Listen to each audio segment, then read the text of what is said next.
Post-Impressionism emerged around 1885 and held sway in the artistic world until around 1914. Post-Impressionist artists aimed to make art an emotional experience through the use of symbolism, vibrant colors, and captivating forms. Post-Impressionism can be thought of as an exaggerated form of the Impressionism that came before. Like Impressionists, Post-Impressionists focused on what viewers might see if they only caught a glimpse of the scene portrayed. A major difference between the two movements was that instead of focusing on displaying light and color in a naturalistic manner like Impressionists, Post-Impressionists used more calculated juxtapositions and symbolism as tools to convey meaning in their work. Another difference was that Post-Impressionists chose rural scenes and everyday subjects for their paintings over Impressionism's high-fashion urban scenes.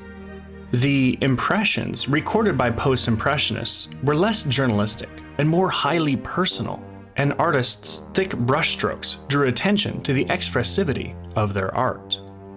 The Post-Impressionist movement was initiated by a few independent artists.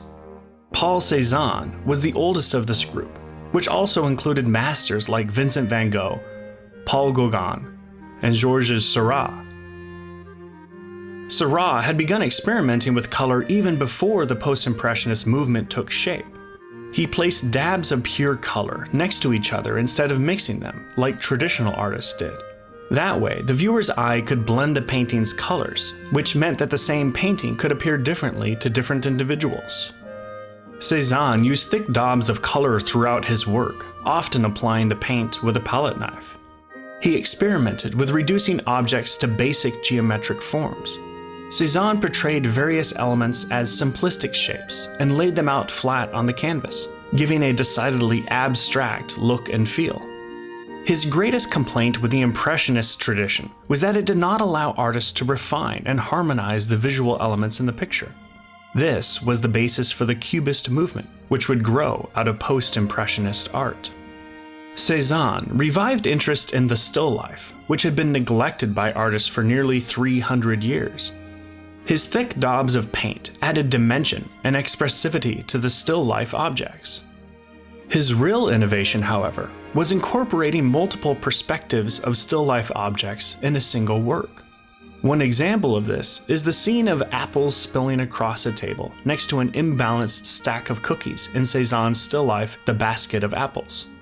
The cookies and apples in the painting are portrayed with multiple viewpoints, multiple locations, and moments in time.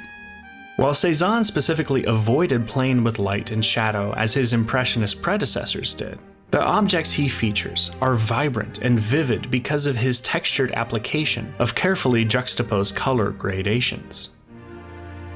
For Georges Seurat, it was Impressionism's lack of lines and detailing that led him to Post-Impressionist style. Seurat's technique is known as pointillism, although he preferred to call it divisionism, referring to his calculated division of color splotches to retain color's vibrancy, instead of watering down colors in mixing them. Seurat wanted viewers to mix the vibrant colors using their own imagination and eyes. With this technique, Seurat could bring in subtle shading and some very interesting color blends. Seurat's large-scale painting, A Sunday Afternoon on the Island of Le Grand Jeté, is his most widely recognized work. Le Grand Jeté depicts boaters, animals, and a fashionably dressed Sunday crowd taking in the view of the Seine. Seurat admired the classic art of the Renaissance and Egyptian art, Greece and Roman. The large-scale and serious tone of his best-known painting hint at many classical themes. Unlike classic paintings, however, Seurat's work is not meant to prescribe or teach. The relationships between the people in the painting are up for interpretation, and the abstract impressions of their faces invite viewers to decide what their feelings and thoughts might be. Although Post-Impressionists like Cézanne and Seurat made their displeasures with the Impressionist technique known, they were still heavily influenced by this style. Another well-known artist from this time is Vincent van Gogh. He moved further away from the Impressionist ideas than Seurat and Cézanne did. Along with his troubled artist personality, Van Gogh is remembered for his masterpieces, The Starry Night, Sunflowers, and Café Terrace at Night. For Van Gogh, art was about color above all else. In this respect, he had an impressionist mindset, but the scenes Van Gogh depicted were more of an instinctive response than a scientific study of the scene.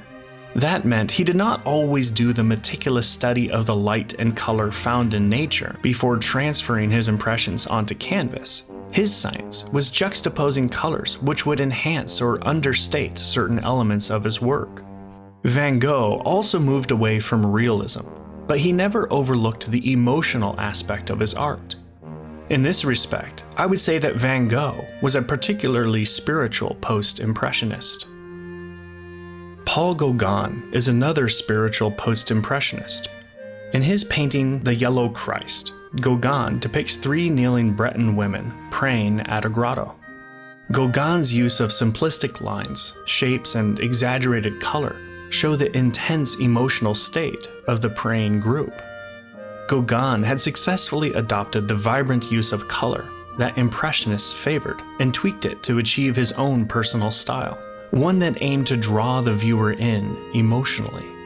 The intense emotion of post-impressionist visual art inspired other artistic disciplines as well. Post-impressionist literature carried many of the same ideas over to writing in highly personal stream of consciousness novels like James Joyce's Portrait of an Artist as a Young Man and Virginia Woolf's Miss Dalloway. These novels challenged norms of literacy perspective and invited viewers into the increasingly symbolic and intensely emotional worlds of their protagonists. Although post-impressionist artists had been experimenting with their new styles for a while, the style began attracting followers and admirers only after art historian and critic Roger Fry arranged a post-impressionist exhibition in 1910.